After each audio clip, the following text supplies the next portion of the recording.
ಇವತ್ತಿನ ದಿವಸ ನಾವೆಲ್ಲ ಈ ವನಕ್ಕೆ ವಿಶೇಷವಾಗಿ ಏನು ನಿರ್ಮಾಣ ಆಗಿದೆ ನಾಗೇಶ್ ಆ್ಯಂಡ್ ಟೀಮಿಂದ, ವಿಶೇಷವಾಗಿ ಪರೋಪಕಾರದವರು ಇರ್ಬೋದು ಮತ್ತು ನಾಗೇಶ್ ಅವರು ಇರ್ಬೋದು, ಬಾಲಸುಬ್ರಹ್ಮಣ್ಯಂ ಇರ್ಬೋದು, ಇವರೆಲ್ಲ ಏನು ಇಲ್ಲಿ ಒಂದು ವನವನ್ನು ನಿರ್ಮಾಣ ಮಾಡಿದ್ದಾರೆ. ವಿವಿಧ ಜಾತಿಯ ಗಿಡಗಳಿವೆ.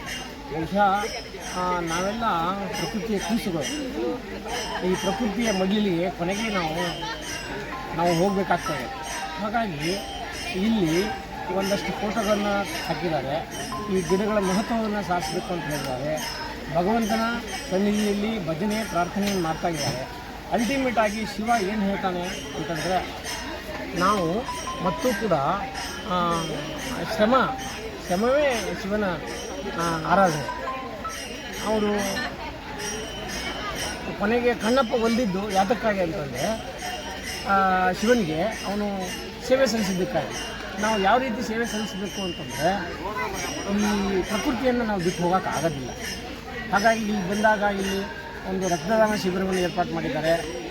ಇಲ್ಲಿ ಭಜನೆಯನ್ನು ಏರ್ಪಾಡು ಮಾಡಿದ್ದಾರೆ. ಯಾವ ಗಿಡ ಏನು, ಅದರಿಂದ ಏನು ಉತ್ಪಾದನೆ ಆಗ್ತದೆ ಅದನ್ನೆಲ್ಲ ಹೇಳಿದ್ದಾರೆ. ಮತ್ತು ಇನ್ನೂ ಕೂಡ ರಾಗಿಗುಡ್ಡ ಅಭಿಯಾನ ಆ ರಿಲೇಟೆಡು ಜನರಲ್ಲಿ ಒಂದಷ್ಟು ಒಂದು ಏನು ಸಕಾರಾತ್ಮಕ ಮನೋಭಾವ ಬರಲಿ, ಅಲ್ಲಿ ಇನ್ನಷ್ಟು ಪರಿಸರದ ಚಟುವಟಿಕೆ ನಡೀಲಿ ಅನ್ನುವಂಥ ಆಶಯದಲ್ಲಿ ಈ ಎಲ್ಲ ಫೋಟೋಸ್ಗಳನ್ನು ಕೂಡ ಹಾಕಿದ್ದಾರೆ. ಎಲ್ಲರೂ ಬಂದು ಜನಗಳು ಇವತ್ತು ಶಿವರಾತ್ರಿಯ ಸಂಭ್ರಮವನ್ನು ಆಚರಿಸ್ತಾ ಇದ್ದಾರೆ. ಎಲ್ಲರಿಗೂ ಶುಭಾಶಯಗಳನ್ನು ನಾನು ಹೇಳಲಿಕ್ಕೆ ಬಯಸ್ತೇನೆ. ಪ್ರಕೃತಿಯಿಂದ ಏನೇನು ನಮಗೆ ಲಾಭ ಹೇಗೆ ಉಳಿಸ್ಕೋಬೇಕು ಅನ್ನೋದನ್ನ ಮೇನಾಗಿ ತೋರಿಸ್ಕೊಟ್ಟಿದ್ದಾರೆ. ಅದು ಭಾಳ ಉಪಯುಕ್ತವಾಗಿರ್ತದೆ ಅನ್ನೋದು ನನ್ನ ಭಾವನೆ.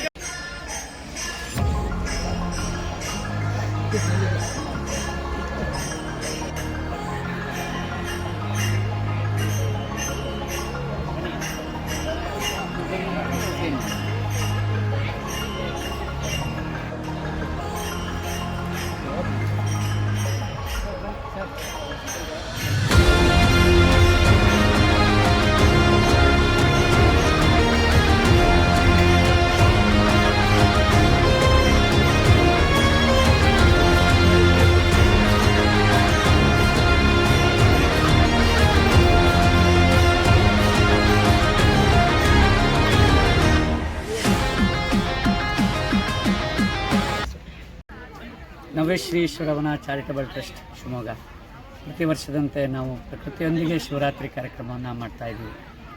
ಇದು ಸುಮಾರು 2 ಎಕರೆ ಪ್ರದೇಶದಲ್ಲಿ 150 ಜಾತಿಯ 1,500 ಗಿಡ ಮರಗಳನ್ನು ನಾವು ನೆಟ್ಟು ಬೆಳೆಸಿದ್ದೀವಿ. ನಮ್ಮ ಪೂರ್ವಿಕರು ಹೇಳಿದ್ದಾರೆ, ಅಶ್ವತ್ಥಮೇಕಂ ಪಿಚುಮಂದಮೇಕಂ ನಿಗ್ರೋಧಮೇಕಂ ದಶತಿಂತ್ರಿಣೀಚ ಕಪಿತ್ತ ಬಿಲ್ವಾಮಲಕತ್ರೇಂಚ ನವಾಮ್ರರೂಪಿ ನರಕಂ ನಯಾತಿ. ಅಂದರೆ ನಾವೊಂದು ಅಶ್ವತ್ಥ ಮರವನ್ನು, ಒಂದು ಆಲದ ಮರವನ್ನು, ಒಂದು ಹಳ್ಳಿ ಮರವನ್ನು ನೆಟ್ಟು ಬೆಳೆಸಿದರೆ ನಮಗೆ ಪುಣ್ಯ ಪ್ರಾಪ್ತಿ ಆಗುತ್ತೆ ಅಂತ ನಮ್ಮ ಪೂರ್ವಿಕರು ಹೇಳಿದ್ದಾರೆ. ಆ ರೀತಿಯಲ್ಲಿ ನಾವು ಒಂದು ಪುಟ್ಟ ವನವನ್ನು ಮಾಡಿ ಎಲ್ಲರಿಗೂ ನಮ್ಮ ತಿಳಿದ ಜ್ಞಾನವನ್ನು ಎಲ್ಲರಿಗೂ ತಿಳಿಯಪಡಿಸಬೇಕು ಅನ್ನೋ ನಮ್ಮ ಉದ್ದೇಶ. ಪ್ರಕೃತಿಯನ್ನು ಉಳಿಸಿದ್ರೆ ಮಾತ್ರ ಮನುಷ್ಯನಿಗೆ ಮುಂದೆ ಏನಾರು, ನಮ್ಮ ಪರಿಸರವನ್ನು ಉಳಿಸಿದ್ರೆ ಮಾತ್ರ ಏನಾರು ಬದುಕಲಿಕ್ಕೆ ಸಾಧ್ಯ ಇದೆ. ನೀವು ಈಗಾಗಲೇ ನೋಡಿರ್ಬೋದು, ಹೇಗೆ ನೀರನ್ನು ಬಾಟ್ಲಲ್ಲಿ ತುಂಬುವಂಥ ಪರಿಸ್ಥಿತಿ ಬಂದಿದೆಯೋ ಅದೇ ರೀತಿ ಮುಂದೊಂದು ದಿನ ಗಾಳಿ ಆಮ್ಲಜನಕವನ್ನು ತುಂಬುವಂಥ ಪರಿಸ್ಥಿತಿ ಬಂದೇ ಬರುತ್ತೆ. ಆ ನಿಟ್ಟಿನಲ್ಲಿ ನಮ್ಮದೊಂದು ಮಾಡೆಲ್ ಅಷ್ಟೇ. ಆ ರೀತಿಯಾಗಿ ನಾವು ಇಲ್ಲೊಂದು ಶಿವರಾತ್ರಿಯನ್ನು ಆಚರಣೆಯನ್ನು ಮಾಡ್ತಾಯಿದ್ದೀವಿ. ಒಂದು ವೈಶಿಷ್ಟ್ಯಪೂರ್ಣವಾಗಿ ಸಾಯಂಕಾಲ 7 ಗಂಟೆಗೆ ಸಭಾ ಕಾರ್ಯಕ್ರಮ ಇದೆ. ಮಾನ್ಯ ಜಿಲ್ಲಾಧಿಕಾರಿಗಳು, ಮಾನ್ಯ ಪೊಲೀಸ್ ವರಿಷ್ಠಾಧಿಕಾರಿಗಳು ಆಗಮಿಸ್ತಾ ಇದ್ದಾರೆ. ಅದಲ್ಲದೆ ಮಾಸ್ಟರ್ ಆನಂದ್ ಕೂಡ ಬೆಳಗ್ಗೆ ಕೂಡ ಸುಮಾರು 4 ಗಂಟೆ ನಮ್ಮೊಟ್ಟಿಗೆ ಪೂಜೆಯನ್ನು ಮಾಡಿದರು. ಮಾಸ್ಟರ್ ಆನಂದ್ ಕೂಡ ಸಾಯಂಕಾಲ ಕೂಡ ಅವರು ವೇದಿಕೆ ಕಾರ್ಯಕ್ರಮದಲ್ಲಿರ್ತಾರೆ. ಅನ್ನೋದು ಒಂದು ದೊಡ್ಡ ಒಂದು ಅಭಿಯಾನವನ್ನು ನಾವು ಇವತ್ತು ಆಚರಣೆ ಮಾಡ್ತೀವಿ. ಯಾಕೆ ಅಂತಂದರೆ ಪ್ರಕೃತಿ ಮತ್ತು ಶಿವನಿಗೆ ಅವಿನಾಭಾವ ಸಂಬಂಧ ಇದೆ. ಪ್ರಕೃತಿಯನ್ನು ಉಳಿಸಿದರೆ ಶಿವನನ್ನು ಉಳಿಸಿದ ಹಾಗೆ. ಆ ನಿಟ್ಟಿನಲ್ಲಿ ನಾವೊಂದು ಪುಟ್ಟ ಪ್ರಯತ್ನವನ್ನು ಮಾಡ್ತಿದ್ದೀವಿ. ಎಲ್ಲ ಶಿವಮೊಗ್ಗದ ನಾಗರಿಕರಿಗೆ ನಾವು ತಿಳ್ಕೊಳ್ಳೋದು ಇಷ್ಟೇ, ಇನ್ನೂ ಸಮಯ ಇದೆ. ದಯಮಾಡಿ ಬನ್ನಿ, ಪರಿಸರದೊಂದಿಗೆ ಶಿವನ ಆರಾಧನೆ ಮಾಡಿ. ನಮ್ಮ ಏನು ಸಹಿ ಅಭಿಯಾನವನ್ನು ಮಾಡಿದ್ದೀವಿ, ಬಂದು ನಿಮ್ಮ ಸಹಿಯನ್ನು ಹಾಕಿ.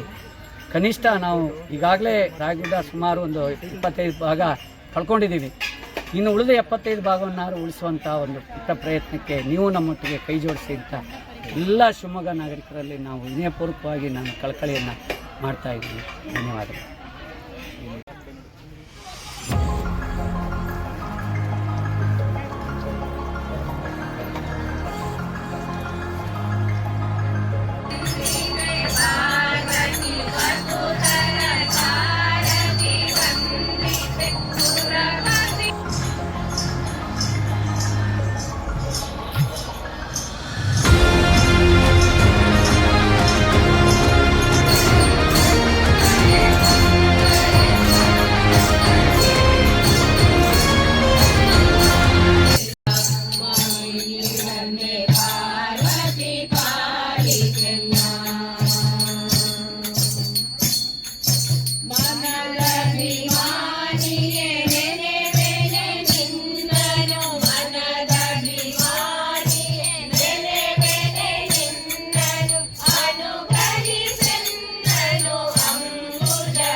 ಅಂತ ಹೇಳಿದ್ರೆ ಬಳಸ್ಕೊಂಡ್ಬಿಟ್ರೆ ಎಲ್ಲ